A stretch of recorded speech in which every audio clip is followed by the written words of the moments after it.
భీమవరం పట్నం air care పాఠశాల market yard ఎదుర్కొన్న ఎయిర్ కేర్ పాఠశాలలో గత 24-25 10th విద్యార్థుల పాస్ అవుట్ బ్యాచ్ కి ఎవరైతే ఎగ్జామినేషన్ 105 మంది ఎగ్జామినేషన్ అయితే 97 మంది పాస్ అవడం జరిగింది. 97 మంది ఒరిజినల్ మార్క్ లిస్ట్ లో విద్యార్థుల ఒక తల్లిదండ్రుల పేర్లు ఇంటి పేర్లు పడిపోవడం జరిగింది.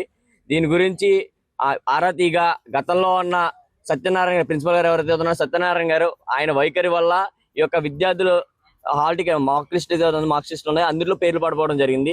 దీని గురించి డిఓ గారిని అనేకసార్లు ఫిర్యాదు చేయడం జరిగింది, కలవడం జరిగింది. అదేవిధంగా కలెక్టరేట్కి వెళ్ళడం జరిగింది, కలెక్టర్ గారిని కలవడం జరిగింది. కానీ ఎటువంటి సరైన సమాధానం మాకు లభించలేదు. విద్యార్థులు ఆందోళనకు గురవుతున్నారు.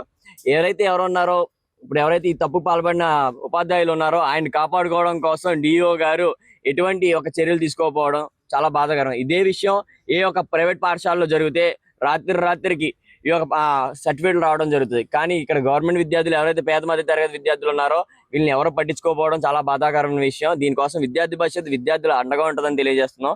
లేంచో రానున్న రోజులో విద్యార్థి పరిషత్ ఉద్యమాన్ని చేపట్టద్దని, మీ యొక్క ఏదైతే అధికార మతం ఉందో దాన్ని దించుద్దని విద్యార్థి పరిషత్ మిమ్మల్ని హెచ్చరిస్తుంది. ఖబర్దార్ డిఓ.